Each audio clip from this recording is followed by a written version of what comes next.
Bonjour à tous, on se retrouve pour une nouvelle review de Fortnite of the Apocalypse saison 2. Et aujourd'hui, on va parler un petit peu de l'épisode 8 qui nous donne pas mal d'informations par rapport à Perceval. Bon, moi en vrai, j'étais prête à supposer que c'était le fils de Zeldris, parce que why not? Mais finalement non, pas du tout.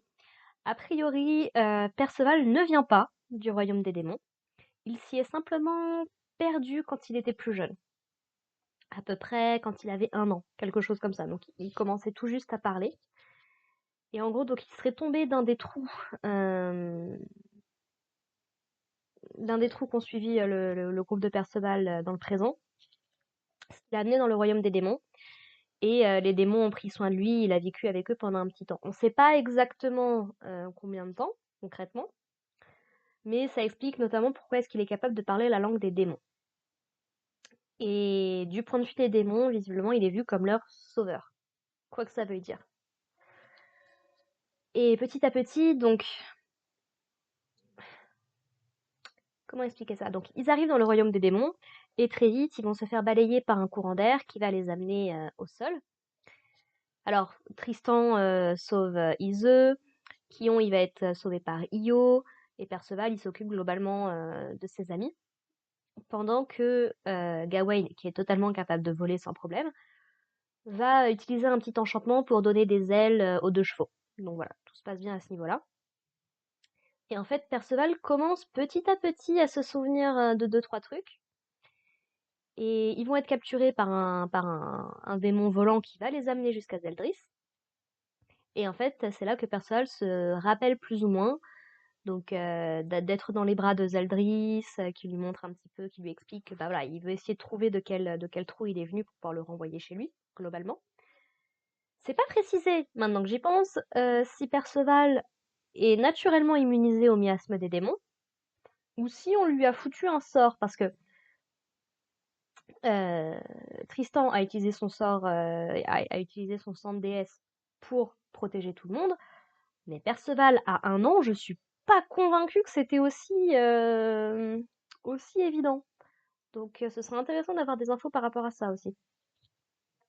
Et donc voilà, donc grosso modo, il retrouve Zeldris et il retrouve Gelda, donc la compagne de Zeldris, qui elle est une vampire, d'Édimbourg, dont Zeldris était tombé amoureux, il y avait tout un truc.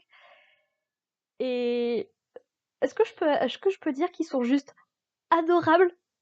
C'est franchement Zeldris, il est adorable, tout choupi et tout. Bon, on précise pas s'ils ont eu un gosse avec Gelda. On verra peut-être par la suite.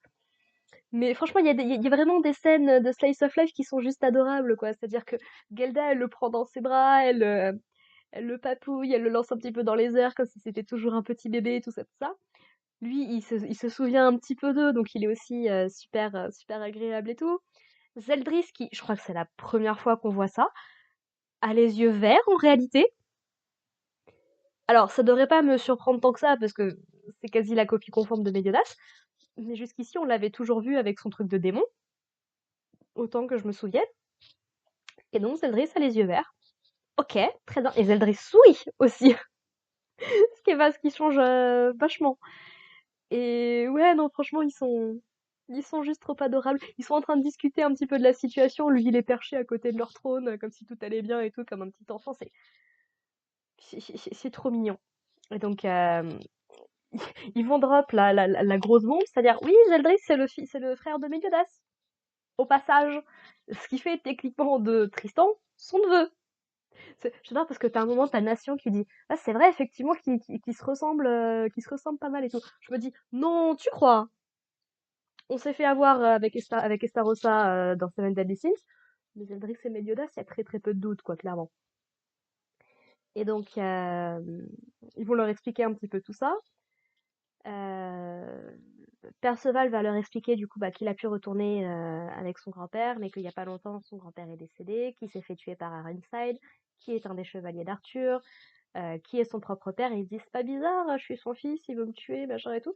Et Zeldris de partager un petit peu sa propre expérience sur le sujet, parce que avec Meliodas, bon, ils ont un petit peu défoncé leur papa, quoi, qui était pas le gars le plus agréable du monde, soyons très honnêtes. Et ouais, j'étais là, oh, je veux plus d'interaction entre Meliodas et Zeldris. ce qui me fait me poser la question, est-ce que Zeldris s'est déjà rendu à Lyonesse après tout ça? Est-ce que Méliodas, de temps en temps, vient voir le royaume des démons un petit peu? Non, parce que ça pose la question, est-ce que Tristan connaît son oncle, par exemple? Tu vois? Je veux en voir plus là pour le coup, clairement. Euh, Voilà, voilà. Et puis du coup, Perceval, il est prêt à leur dire, ouais, puis on est les chevaliers de l'Apocalypse, machin et tout. Et puis Méliodas, il m'a confié ça et tout. Et puis, il veut prendre son épée pour lui montrer. Et il est là, euh, où est mon épée? Qu'est-ce qui se passe? Du coup, ils vont leur expliquer qui s'est passé, que ce qui forme le manche de l'épée de Perceval, bon, c'est juste une des pièces du truc qui a scellé les démons il y a 3000 ans. C'est franchement 3 fois rien, tu vois. Et puis ils expliquent bien que oui, bah Camelot, ils ont toutes les autres pièces, donc si on pouvait retrouver celle-là, ce serait plutôt cool. Et puis, et franchement, tu vois oh là là, l'expression sur le visage de Zeldris, mais c'est juste parfait. Et un peu plus tard, Tristan et, enfin, le reste du groupe va être mis au courant de tout ça. Et tu vois l'expression sur le visage de Lancelot et de Tristan, ils sont là, Perceval. C'est excellent. Et du coup, Zelrys va mobiliser toutes ses troupes pour retrouver son épée. Et franchement, c'était un beau moment de... Franchement, c'était un excellent épisode. J'ai énormément aimé et j'ai hâte d'en voir beaucoup plus. Du côté de Tristan et compagnie, donc au début, ils vont être un petit peu capturés par des démons. Et on voit bien qu'il y a une certaine rancune à l'encontre de Tristan, qui est donc un Néphilim, c'est-à-dire la descendance d'un démon et d'une déesse. Truc qui, a priori, n'arrive pas très très souvent, vu que les deux étaient en guerre il y a 3000 ans, et qu'aujourd'hui, il n'y a plus vraiment de déesse. Et ça a l'air de quand même affecter un petit peu Tristan, quand même, hein, tout ça. Donc, à voir si on a des trucs un petit peu par la suite. Et du coup, bah, pendant que donc ils finissent par être allés. J'aime bien parce que t'as Io qui leur dit non mais c'est le fils de Méliodas. Donc si c'est le fils de Méliodas, ça veut dire quoi? Que c'est le neveu de Zeldris, de votre roi? Parce qu'ils sont là, oui, on va te tuer, machin et tout. Dans ma tête, je suis là, évitez peut-être de tuer le neveu de votre roi, ça peut être une bonne idée. Je dis ça comme ça. Et du coup, donc ils sont en train de chercher l'épée de Perceval. Il fait appel à ses mini-Percy, qui sont mais en mode rébellion, s'il te plaît. Ils sont là, ouais, non, pas envie, trop de boulot, la flemme. Ok, très bien, pourquoi pas. Et donc finalement, ils finissent par trouver du coup un chevalier de Arthur qui est complètement au sol, qui apparemment s'est fait sacrément amocher. Et Perceval est prêt à la sauver, sauf que bah, Nation essaye de l'en empêcher, parce que bah, ça fait partie, c'est un de leurs ennemis, que Lancelot lui avait dit en saison 1, il y a très longtemps, que c'est pas en montrant de la pitié à ses ennemis qu'il va réussir à obtenir leur sympathie, que c'est en tout cas c'est prendre un énorme risque. Je sais bien que tu es visiblement immortel, Perceval, mais on va éviter quand même. Et ouais, Perceval, il est vachement affecté par ça, on a un vrai conflit, il dit oui, mais ce sont eux qui ont tué Jade et tout, enfin, il y a vraiment de la tension, c'est vraiment cool.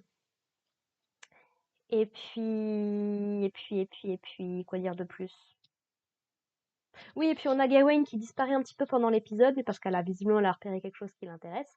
Et elle va essayer de s'infiltrer parmi les troupes des chevaliers, mais elle va finir par se faire démasquer. Et donc du coup, on a Gawain du coup qui est 1 contre 6 contre les chevaliers d'Arthur. Tout va bien, tout va bien. Donc voilà, ça promet pas mal. Donc encore une fois, c'était un excellent épisode. Je veux en voir plus. Et je vous propose du coup qu'on se retrouve dès la semaine prochaine pour parler de l'épisode 9. Et puis ben, en attendant, portez-vous bien. Allez, bye les gens.